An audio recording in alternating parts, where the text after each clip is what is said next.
Colossenses, capítulo 2, nós vamos ler 3 versículos, a partir do versículo 1, que diz assim: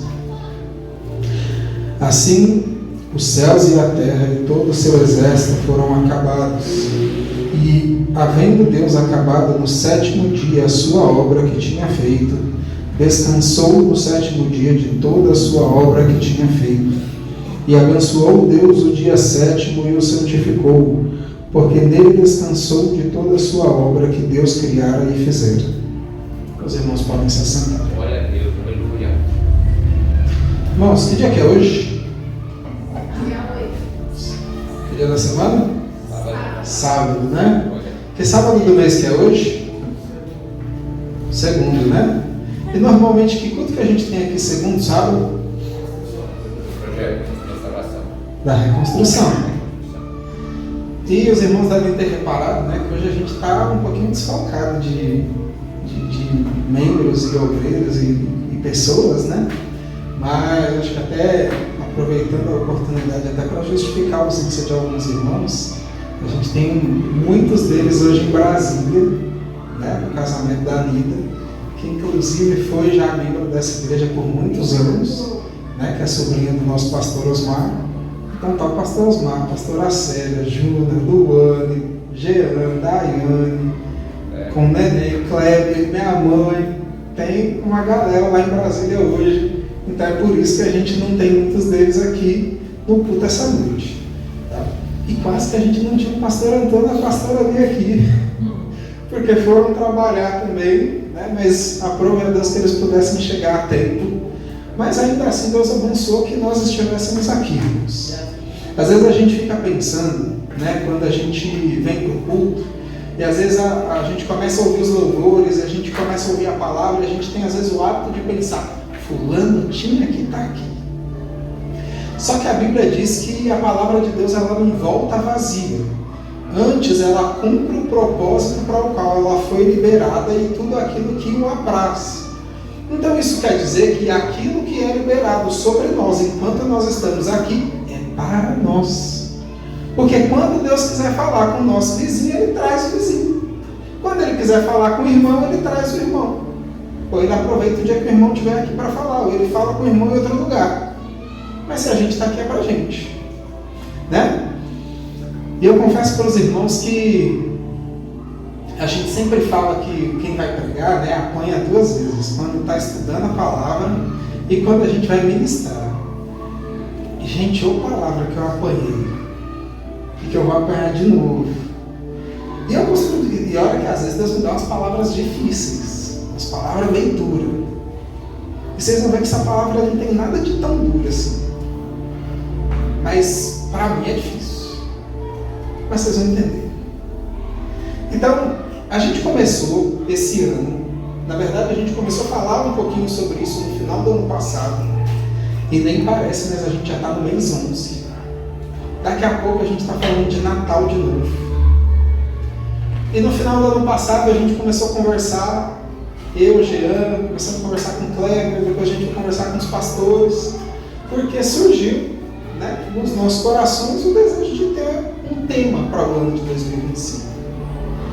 E ao longo desse ano a gente vem trazendo sobre o tema da reconstrução. A reconstrução sobre várias áreas da nossa vida. Então a gente já falou aqui sobre saúde espiritual, sobre a nossa vida espiritual. E Deus vem falando muito conosco, não só lá no primeiro mês de janeiro, que foi o primeiro, mas vem falando muito, por exemplo, na escola dominical aqui sobre vida espiritual, sobre uma igreja cheia do Espírito Santo, sobre a gente estar revestido do poder de Deus. Então é algo que Deus vem ministrando conosco desde o primeiro mês do ano, pelo menos. Mas Ele vem enfatizando ao longo desse período. E a gente falou aqui sobre vida, além da vida espiritual, sobre saúde física. Então a importância de a gente praticar exercício físico, de a gente não ficar sedentário. A gente falou aqui sobre a nossa alimentação, a gente falou sobre saúde mental. Né? A gente falou que psicólogo e psiquiatra não é coisa de gente doida, né? Inclusive, se a gente for olhar, a gente tem Paulo como o nosso maior autor, talvez, do Livro Testamento, mas talvez o maior escritor era médico. Porque muitas das cartas de Paulo, quem escreveu foi Lucas, porque Paulo estava preso e Lucas era médico. E a gente veio falando sobre diversos assuntos. E faltam 2 assuntos para a gente falar. E o assunto de hoje, você fala assim, mas não é possível que a gente vai falar de um negócio desse. Mas o assunto do mês de novembro é lazer. Eu disse, mas o que tem a ver isso? E aí, eu comecei a pensar, eu falei, Jesus, o que a gente vai falar de lazer para crente? Né? Porque, por muito tempo, a gente, e talvez até hoje, talvez a vida de muitos de nós se resume a trabalho, trabalho, trabalho. Igreja, igreja, igreja. De vez em quando passa em casa, come alguma coisa, dorme, trabalho, trabalho, trabalho. Igreja, igreja, igreja.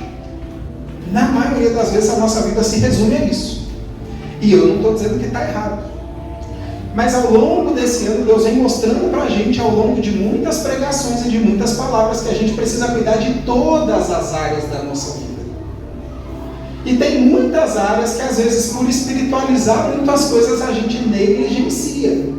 A gente fala, não, isso aqui não é importante não. E aí, Deus me levou lá em Gênesis. Porque Deus começou a criação do mundo. E aí lá no Gênesis, no capítulo 1, vai dizer que a terra era sem forma e vazia. Que o Espírito de Deus pairava ali sobre a face das águas. E aí Deus teve uma ideia, falou assim, vamos mudar esse negócio. E aí Deus começa a dar forma e preencher aquilo que estava sem forma e vazio. E aí Deus começa, no dia 1, ele faz separação das luzes e das trevas. Então ele fala, haja luz e houve luz. Aí no segundo dia Deus faz a separação da expansão versus as águas. Então ele fala, olha, agora vai ter céu e vai ter águas. Aí no terceiro dia ele fala, peraí, mas agora essas águas, vamos juntar elas num pedaço, em lugares específicos. E a gente vai chamar essas águas de mares. E já que a gente está colocando essa água num lugar específico, vai começar a surgir terra seca. E além disso, ele dá uma ordem para a terra que apareceu agora. Fala assim, agora vocês vão começar a produzir semente, vocês vão começar a produzir planta, vocês vão começar a produzir erva, vocês vão começar a dar fruto, cada um segundo a sua espécie, começa a se multiplicar aí. Aí no quarto dia Deus vai e cria os astros, as estrelas, o sol, a lua, todas as estrelas, cria os planetas. Aí no quinto dia Deus começa a criar os répteis, diz para a terra criar os répteis e alguns animais para que se criassem aves, para que os mares fossem cheios agora de criaturas, de peixes. No sexto dia, Deus dá ordem para a terra para que antes estava produzindo erva, estava produzindo folhas, agora está produzindo também, está gerando também vida animal. Então a gente começa a ter gado, rebanho. E no sexto dia, quando acaba tudo isso, antes de acabar o sexto dia, Deus vai lá, pega o barro e diz, façamos o homem à nossa imagem e semelhança. E sopra fôlego de vida naquele homem. E ele passou a ser alma vivente. E a primeira coisa que a gente precisa entender, Deus fez tudo isso. Aí foi a tarde, amanhã, o fim do sexto dia. E aí vai dizer que no sétimo dia, vendo Deus que tudo o que ele tinha feito era muito bom, porque ele foi vendo que era bom. Quando chegou no final, ele viu que era muito bom tudo que ele fez. Aí, ele falou assim, agora eu vou descansar. Eu vou cessar o meu trabalho. E aí a Bíblia vai dizer que no sétimo dia ele descansou, ele cessou daquela obra. Agora, parece controverso.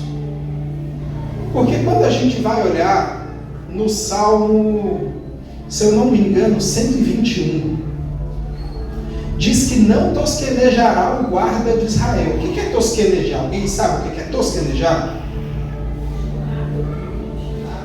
tosquenejar, eu vou dar de exemplo, tá? É tipo quando eu venha bem cansado para os cultos, que eu ficava quase caindo em cima do teclado aqui. Né? Isso é tosquenejar, você está sentado ali e daqui a pouco você vai.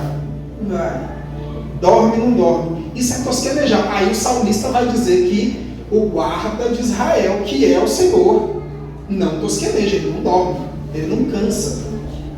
Ele não fica nem com uma sombrinha de sono. Mas se ele não cansa, se ele não descansa, porque ele não precisa descansar, como é que no sétimo dia a Bíblia vai dizer que ele descansa? Só que aí, Paulo também vai dizer que tudo aquilo que está escrito na palavra, e muitas coisas foram escritas para que nos servisse de exemplo, para que nós tirássemos proveito para a nossa vida. Então tem coisas que às vezes Deus não precisa fazer, mas Ele faz para nos dar exemplo. Assim foi no ministério de Jesus. Várias coisas Jesus não precisava fazer, mas Ele fez para dar exemplo. Quando Ele chega para João Batista e fala assim, João está lá pregando no deserto, e fala assim, eis aí o Cordeiro de Deus que tira o pecado do mundo, e ele chega e fala, João me batiza. E se fosse nos dias de hoje, João talvez ele dissesse assim, Jesus, o Senhor está doido, Jesus? E eu não sou digno nem de pegar sua havaiana. Porque na Bíblia o texto era mais bonitinho, né? Não sou digno de desatar as suas sandálias. Mas talvez hoje ele ia dizer assim, eu não sou digno de tirar o crocs que está no seu pé, a papete, o chinelo. Eu não dou conta disso e você está querendo que eu te batize? Só que o que Jesus disse para João? Você precisa fazer para que se cumpra as Escrituras. Então Jesus não precisava, pela vontade dele, por quem ele era, ser batizado, mas para que se cumprisse as Escrituras e aquilo que foi profetizado sobre ele, ele fez e ele se submeteu ao que havia sido dito. Então não é que Deus parou e descansou porque ele precisava recuperar o fôlego, porque ele estava cansado. Na verdade, o texto vai dizer que ele descansou. Na verdade, é para nos ensinar algumas lições. E o texto no hebraico, a palavra, né, de descanso é Shabbat. E aí, eu sei que às vezes já pode surgir de imediato aquela pergunta assim, mas então a gente tem que... Né, tem gente que fala que o Shabbat é o sábado, então a gente tem que guardar o sábado. Só que o nosso guardar um dia para o Senhor está muito mais ligado ao nosso trabalho por Jesus. E aí a gente não precisa de um dia específico para guardar para isso. A gente não precisa de um dia específico para dedicar ao Senhor, porque na verdade a gente precisa dedicar todos os nossos dias ao Senhor. Eu estou dizendo que está errado quem faz isso? Não. A gente respeita. Mas quer dizer que a gente não precisa fazer igual. Então a gente respeita, mas não quer dizer que a gente precisa fazer igual. Porque Jesus veio para nos trazer liberdade. E de modo que muitas vezes chegavam para ele e falavam, peraí, mas você não está fazendo isso. Você não está guardando nada, você não está respeitando. Eu falei, não, peraí, mas se o seu boi, se o seu gado atolar na lama, você vai deixar ele lá porque não é o dia? Se alguém passar mal na sua casa, você não vai socorrer porque não. Hoje é o dia do Senhor. Então muitas vezes Jesus repreendeu os fariseus, os escribas, os saduceus, porque eles vinham questioná-lo. Por que você não faz isso? Por que os seus discípulos não fazem isso? Mas de modo hipócrita, porque eles vinham questionar, mas eles até faziam às vezes uma coisa ou outra, mas pecavam em outras. Então, o termo que vai ser usado normalmente é associado ao dia do sábado, né? Só que a primeira coisa e a pergunta que eu quero fazer para vocês é o seguinte: Deus poderia ter criado todas essas coisas que a gente falou num dia só? Quem já tem contato com o ChatGPT aí, né? A internet, a inteligência artificial, sabe que talvez se você chegar para a inteligência artificial e é um passo a passo, uma listinha assim, né? Falar assim, olha, eu quero que você faça, sei lá, uma foto para mim, inventa uma foto aí para mim que não existe. Se você detalhar e falar assim, ó, eu quero que essa foto seja assim, assim, assim, assim, assim, ela poderia gerar aquilo que a gente escreveu, né? Só que ela ainda erra. Tenta copiar o nosso cérebro humano e ela ainda erra. Agora imagina o ser mais inteligente do universo, que criou tudo pela palavra. Ele poderia ter dito, falando assim, olha, eu já tenho um plano, a descrição do plano é essa, eu quero que tenha terras aqui, eu quero que tenha mares aqui, eu quero que tenha esse tipo de plantação, de erva, de comida, de fruto, eu quero que tenha tudo. Ele podia ter dito tudo isso e dito no final, haja tudo que eu planejei. Podia ou não podia? Ele podia ter criado tudo com uma palavra só. Quando ele falou haja luz, ele podia ter haja todo o meu plano. E ia ser criado? Ia ser criado. Do mesmo jeito. Pelo poder da palavra. Mas a pergunta então é, por que Deus não fez tudo de uma vez? Se ele podia ter feito.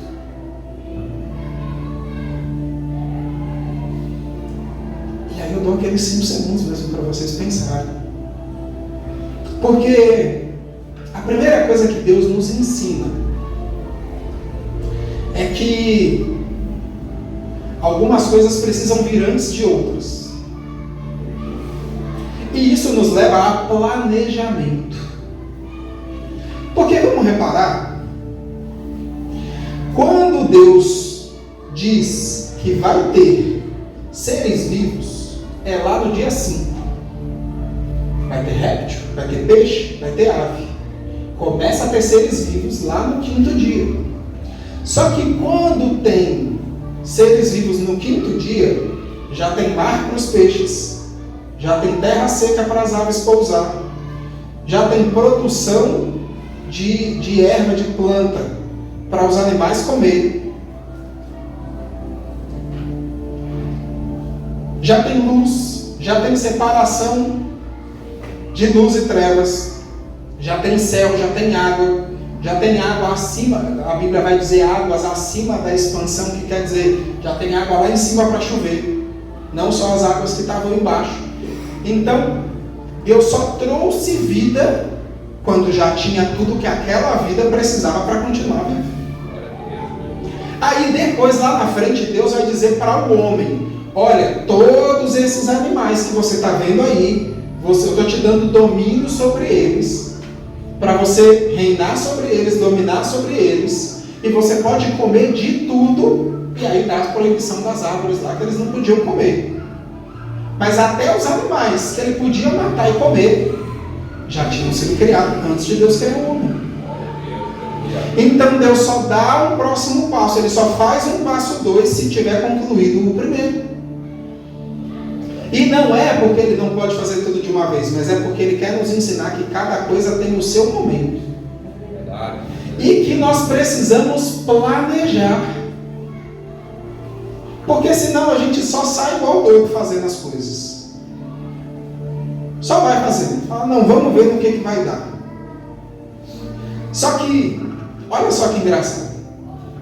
Tem um texto na Bíblia, lá em Lucas, que fala sobre o homem, diz assim, qual é o homem que, querendo edificar uma torre, não se assenta primeiro, para planejar e ver se tem como terminar, para que ele não comece sem ter condições de terminar, e todo mundo fique dando risada dele, dizendo que ele não conseguiu ir até o fim.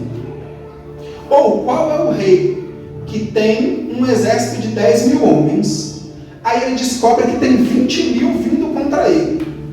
E aí ele faz as contas e fala, será que dá para ganhar daqueles 20 com os 10 que eu tenho? E se a resposta for sim, bora para a guerra. Se a resposta for não, manda embaixadores para negociar a paz e se rende, porque ele já sabe que vai perder. E normalmente a gente usa esse texto em palestra de finanças. Só que esse texto está sendo usado para falar, por exemplo, se a gente dá conta de seguir Jesus. Esse é o contexto. Jesus está dizendo assim, olha, vamos ver se você dá conta de me seguir. Segue quem quer. Eu estou te convidando.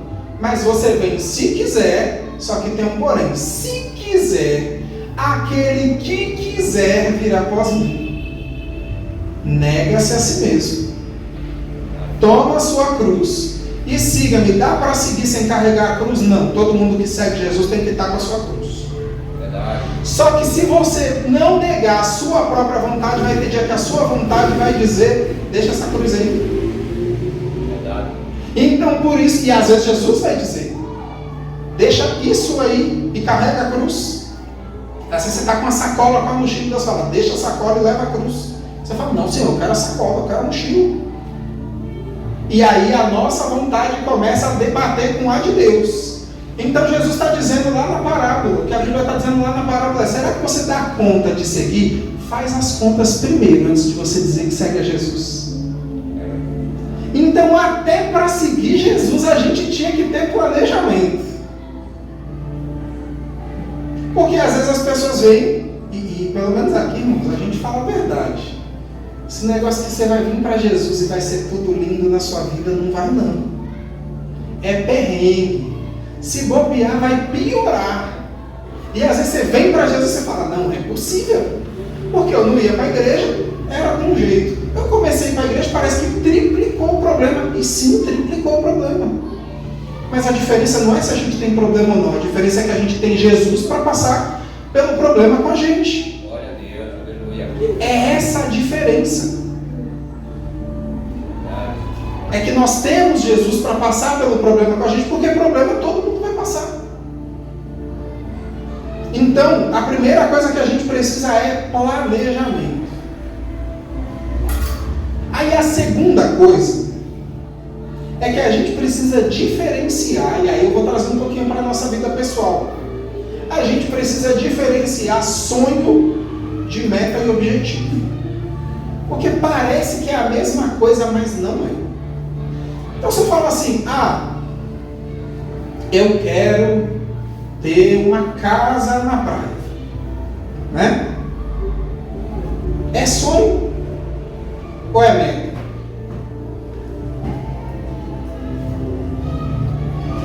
Você vai mancar e falar assim, eu quero comprar um carro zero ano que vem. É sonho ou meta? A resposta é depende.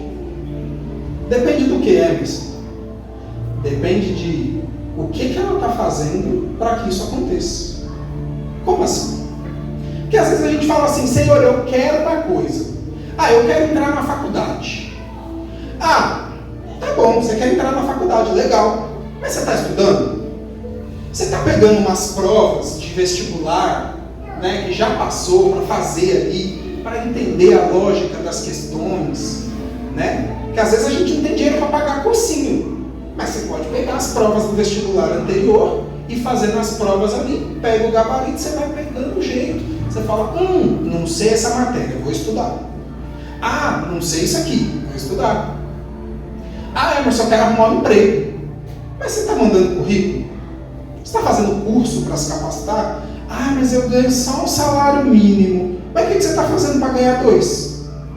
Porque seu chefe não vai te dar mais um salário porque ele é bonzinho. Ele vai te dar mais um salário porque você entrega mais dinheiro no bolso dele. E ele fala, agora vale pagar mais um salário. Porque está vindo mais dinheiro pro meu bolso. E se eu perder essa pessoa, para de entrar esse dinheiro no meu bolso. Então vamos remunerar mais. Eu quero comprar uma casa, eu quero fazer uma viagem. Mas o que a gente está fazendo para que isso aconteça? E na maioria das vezes a gente quer ficar só falando, Senhor, providencia. E é até para mim, tá? Eu estou pregando para mim também. Senhor, manda a bênção, Senhor. A gente espera que alguém vai bater na nossa porta com um cheque. Glória. Mas às vezes o que vai bater na nossa porta é, na verdade, alguém ligando e falando assim, eu tenho mais trabalho para você, toca. Às vezes a providência de Deus é trabalho. Bom seria se viesse o cheque, mas na maioria das vezes alguém fala, tem trabalho aqui, você quer? É te convidando para trabalhar. Mas a providência vem. Só que o ponto é, às vezes a gente não planeja o que a gente quer. E aí, tem uma metodologia, eu vou tentar falar disso sem ser tão técnico e tão falar difícil, tá? Mas tem uma metodologia que a gente usa para definir uma meta, um objetivo. E qual é a diferença, né? O que é meta e objetivo e o que é sonho? Sonho, eu penso, eu falo, eu quero. Mas eu não faço nada para isso. Quando é que se torna um objetivo? Quando fala, não, vamos fazer umas contas aqui, eu quero viajar, a passagem custa quanto? Ah, custa X. Então eu preciso pedir férias para o meu patrão nesse mês, eu preciso economizar X reais por mês até chegar no mês das minhas férias, aí eu vou juntar com o 13º, eu vou juntar com esse dinheiro, aí eu vendo mais um negócio aqui, eu faço isso, eu vou conseguir juntar X de dinheiro, eu consigo fazer minha viagem. Isso é meta. Você pensa, às vezes você não sabe do plano inteiro, mas você começa a pensar, de onde é que eu vou tirar, o que eu vou fazer. E tem uma metodologia de meta, para definir meta, que chama SMART. Então, normalmente a gente fala de metas SMART. É uma siglazinha em inglês. Mas o que significa cada uma dessas letrinhas, né? Que é o S, o M, o A, o R e o T. O S é de específico. Então, assim, o que específico? Ah, eu quero uma casa. Ah, mas que casa? Quantos cômodos tem essa casa? Tem garagem? Não tem? Tem varanda? Não tem? Ah, eu quero comprar um carro. Que marca? Que modelo? Que faixa de ano? Como é que são os bancos? Como é que é? Ah, não. Qualquer um. Não é específico. Né? Então, às vezes a gente vai pedir as coisas para Deus falar, Senhor, eu quero isso. Mas isso o quê? Fala um pouquinho mais, meu filho. O que queres que eu te faça? A gente não consegue definir para Deus o que a gente quer. Aí como é que ele faz se a gente não sabe explicar o que a gente está querendo? Aí a segunda coisa é mensurável. Então assim, eu quero fazer uma viagem, eu quero comprar um carro, eu quero fazer isso. Quanto custa? Dá para medir isso? Ah, eu quero perder peso. Minha meta é perder peso, emagrecer, quero entrar em forma, estou doente, preciso, né, melhorar minha saúde. Tá bom. Mas quantos quilos a gente está falando? Não, só emagrecer. Não, emagrecer não é meta. Ah, não, eu quero emagrecer 3 quilos. Aí já é mensurável. Ah, eu quero perder 5 centímetros na minha cintura. Opa, dá para medir com a fita métrica? Dá. Dá para subir na balança? Dá. Isso é meta. Fala, ah, eu quero emagrecer. Não é meta não. Né? Atingível. É o A, né? É o attainable em inglês. O que é atingível? Peraí. Eu quero perder peso. Ah, mas eu quero perder 35 quilos em uma semana. Dá? Não. Só se você morrer. Não dá. Ah, eu quero comprar um carro. Que carro? Uma BMW X5. Até quando? Até o final do ano. Quanto você ganha? Um salário mínimo. Dá? Não dá. Um carro desse custa uns 350 mil reais. Então, o que quer dizer o atingível? Quer dizer que você tem que considerar os recursos que você tem, quanto custa, o tempo que vai levar, e tem que minimamente fazer sentido. Né? Aquilo que você não fez em 10 anos, você não vai fazer até dezembro. E às vezes a gente se fala, não, agora vai, agora. Aí você faz uma semana de dieta, acabou. Quando a pessoa passa com o primeiro bolo na sua frente, fala, não, deixa para 2026. O ano já acabou, já vai chegar o Natal. E vocês estão vendo que isso se aplica em várias áreas da nossa vida. Né? Porque eu estou falando de várias coisas, eu estou falando de aquisição de bem, isso se aplica para a nossa vida espiritual, estou falando da saúde do nosso corpo, estou falando de dinheiro, isso se aplica para tudo que a gente tem na vida. E aí o que é o R, né? É relevante. Por quê? Porque o que é importante para a Andresa não é importante para mim necessariamente. E o que é para mim talvez não é importante para o Lucas. Então, eu tenho que definir a meta para mim, porque faz sentido para mim. Não porque a Andresa fez, não porque o Lucas fez. Então, a irmã Luciene comprou um carro, eu vou comprar também. Não, mas peraí, mas você não sai do carro, você não... Calma. Não, o Alisson comprou uma casa nova agora. Mas você vive viajando. Não para em casa. Faz sentido você comprar uma casa? Então, às vezes, a gente se baseia muito, e principalmente hoje em dia que a gente vem num cenário muito de redes sociais, a gente fica olhando todo mundo postando. Gente, vamos ser sinceros, eu faço muitas coisas, eu trabalho com muitas coisas. Uma das coisas que eu trabalho são as redes sociais. Você tira foto do seu armário se tiver vazio? Você não tira. Você tira a foto se o pneu do carro furar? Não tira. Você tira a foto da concessionária. Né? Você tira a foto quando sobe na balança e ela deu um salto 10 kg para cima? Não. Você vai para a academia o dia que ainda dá uma puxada na barriga assim, ainda para tirar a foto na frente do espelho. Não é Jesus que está revelando isso aqui não, tá? O que eu estou querendo dizer com isso? A gente só quer mostrar o momento bom. A gente não mostra o momento ruim, a gente não mostra o momento do perrengue. Só que aí o problema é que a gente vai olhar a rede social do outro, a gente só vê o momento bom do outro. No fundo a gente sabe que a vida do outro não é só um momento bom, mas a gente fala, nossa, mas que vida boa. E a gente quer ter aquele momento, mas a gente não sabe dos perrengues por trás. Aí hoje em dia ainda está na moda ainda o povo fazer vídeo de helicóptero, drone. Não, só se você for muito assim desmiolado que você não faz isso aqui por dia. Mal sabe vocês que a maioria alugou o helicóptero, o avião, o carrão para fazer o vídeo. Foi lá, alugou, fez os vídeos e foi embora para casa se bobear de ônibus. E você fica lá, nossa, que carrão, meu Deus! Às vezes não tem nem dinheiro para pagar Uber, porque gastou todo o dinheiro para alugar o carro ou a mansão. E eu estou falando que está errado a gente ter dinheiro? Claro que não. A gente também quer ter dinheiro. Mas o que eu estou dizendo é que às vezes por ficar se comparando com os outros, a gente começa a criar umas expectativas irreais para a nossa vida. Você começa a olhar, vou dar um exemplo aqui, eu não ia falar dessas coisas, eu já vou acabar. Você começa a olhar, por exemplo, para aquelas blogueiras fitness. Aí a mulher teve um filho, às vezes está no terceiro filho, passa um mês a mulher está com a barriga chapada. Você fala, meu Deus do céu, eu estou com 1, com 2, com 3, sei lá, cada um está num estágio. Você fala, mas eu não consigo, é claro. Ela tem dinheiro para pagar nutricionista, para pagar alguém para fazer a comida, para comprar tudo que ela quiser na dieta, tudo que o nutricionista mandar, ela tem dinheiro.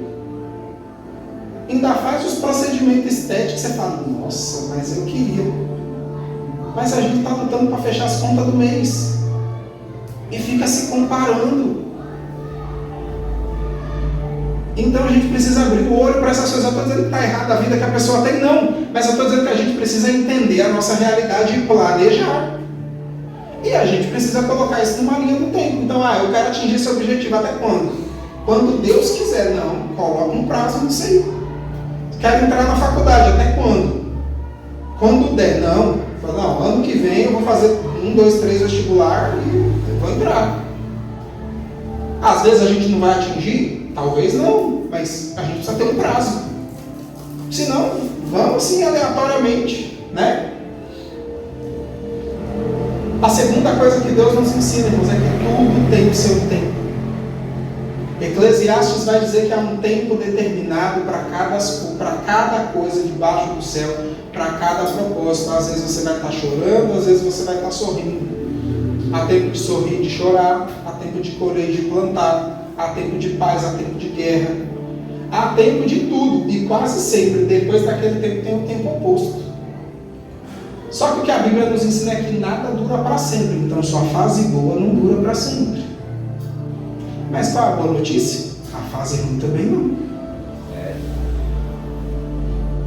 Então se a fase boa acaba, uma pena, mas glória a Deus por isso. Mas a fase ruim também vai acabar. E aí o terceiro ponto, que é o tema desse mês. Emerson, o que tudo isso tem a ver com lazer? O ponto é que a gente precisa às vezes descansar. Depois do 7º dia, Deus falou assim: estou reparando que o Adão está sozinho, deixa eu dar uma ajustada no trabalho. Mas no 7º dia foi de repouso.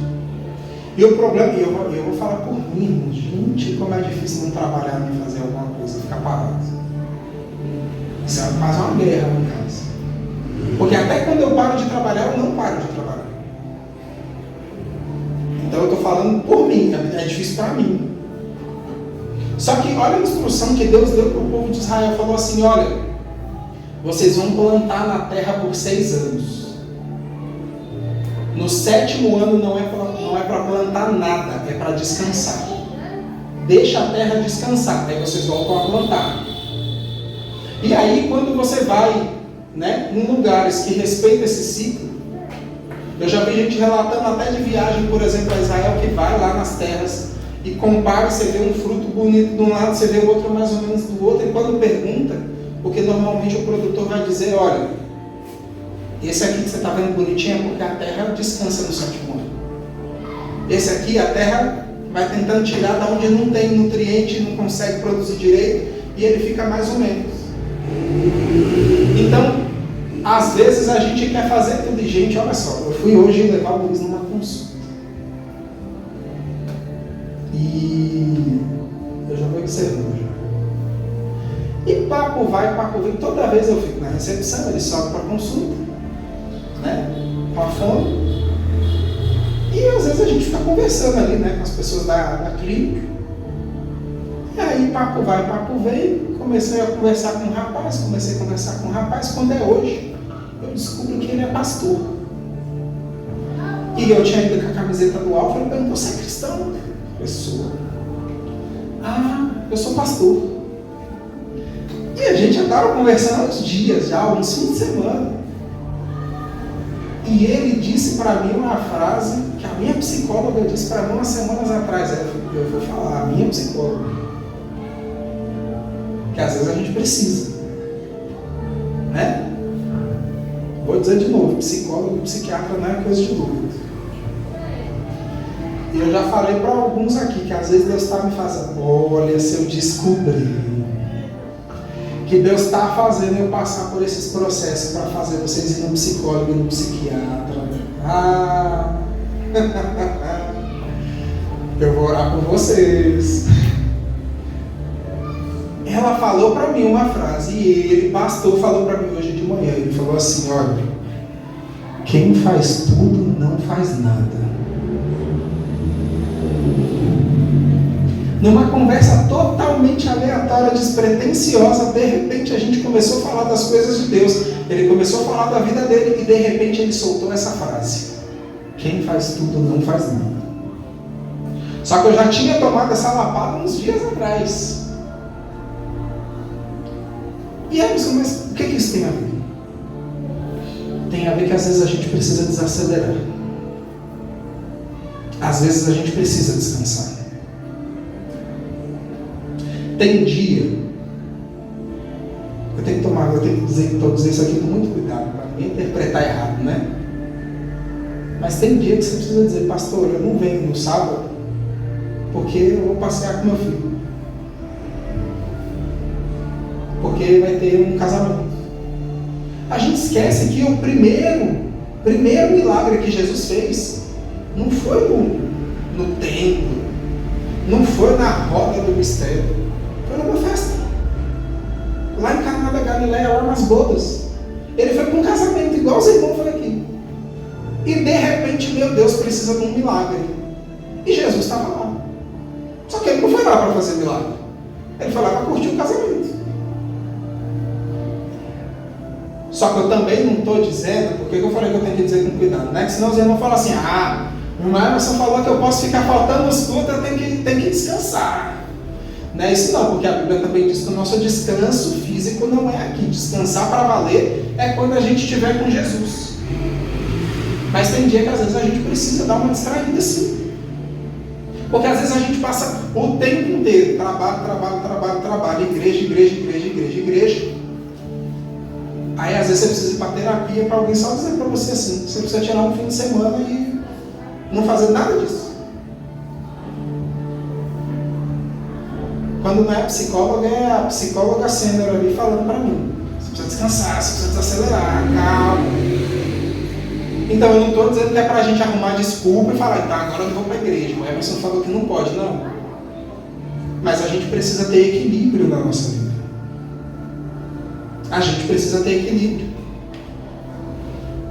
E uma coisa que é a última coisa que eu vou dizer. Hoje nessa conversa, a gente falando talvez o maior desafio nosso. E Deus vem falando conosco ao longo de todo esse ano. Essa é uma igreja pentecostal e a gente sempre foi muito focado na vida espiritual.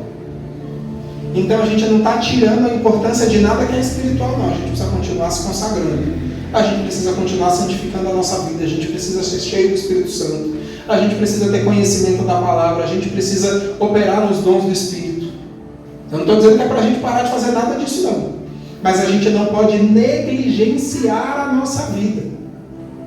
Porque uma coisa que eu estava falando hoje para esse pastor lá, ele falou assim, rapaz, eu preciso treinar, mas às vezes eu não vou para academia. E eu falei para ele, olha, às vezes a gente não sabe, né?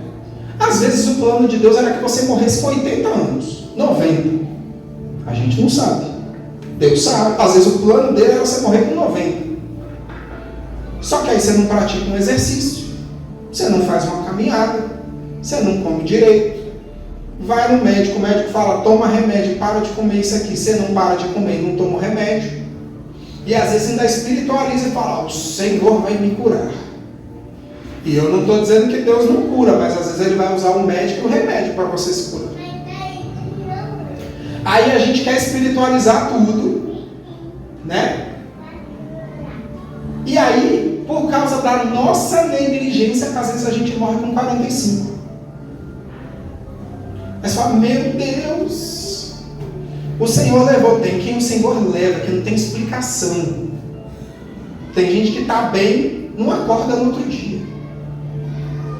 Tem gente que a gente não consegue explicar. E aí, ok, isso é uma coisa.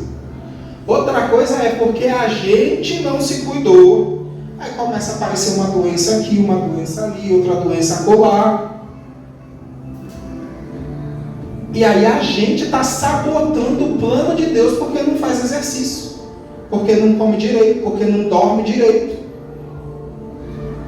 porque não para de pegar problema o tempo todo. E eu sei que a nossa vida é de problema, é de perrengue, mas tem hora que a gente só precisa relaxar.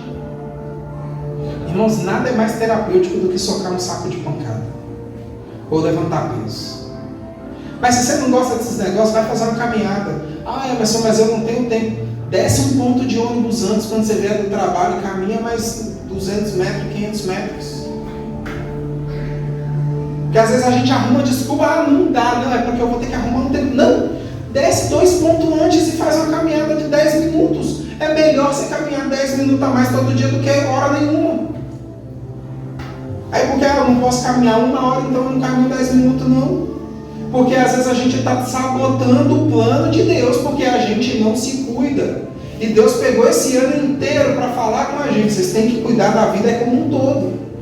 E não é porque vocês, é para você se cuidar, esquecer da parte espiritual, não. É porque se está tudo em ordem, você consegue focar no espiritual. Se está tudo em ordem, você consegue se dedicar mais no reino de Deus. Se está tudo em ordem, você já colocou a máscara em você, que eu já falei aqui da máscara do avião, né? Você consegue agora ajudar o coleguinha do lado a colocar a máscara, o irmão do lado a se restaurar. Só que o problema é que a gente não cuida da gente. Aí quando precisa ajudar o outro, tá a gente e o outro baqueado. Só que até quando a gente vai ficar baqueado?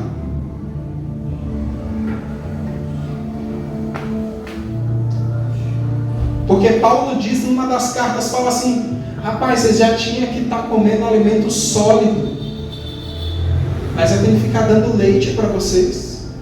Eu tenho que ficar pegando leve com vocês, porque vocês não aguentam uns negócios mais duros, mais pesados. Até quando? E a mesma pergunta para a gente. Será que Deus vai precisar ficar repetindo para a gente o básico o tempo inteiro? Quando é que a gente vai entrar no rio para nadar que não dá pé mais? Ou a gente vai ficar só molhando o tornozelo e o joelho, como lá em Ezequiel? Então sim, a gente precisa descansar às vezes. Às vezes a gente precisa espairecer. Às vezes é bom você deitar numa rede e ficar balançando, mas não ter nada para fazer. Mas é para recarregar as energias, para que a gente seja instrumento de Deus na vida das pessoas. É para que nós estejamos plenos na presença de Deus. E isso atraia, isso seja luz para a vida daqueles que ainda não estão assim. Quer dizer que é fácil? Não é. Talvez essa é a palavra mais difícil que eu já preguei para vocês. Vocês estão vendo que não tem nada assim, meu Deus. Né? Eu já preguei palavras aqui mais difíceis, mas é difícil porque eu preciso aplicar isso também. Eu preciso descansar. Então, irmãos, que a gente não negligencie. Mas eu vou dizer de novo, não é desculpa para a gente ficar faltando nos cultos não, hein? Olha que Jesus pega todo mundo. Inclusive eu. Amém, irmãos? Eu agradeço a oportunidade e as palmas lá do Senhor Jesus.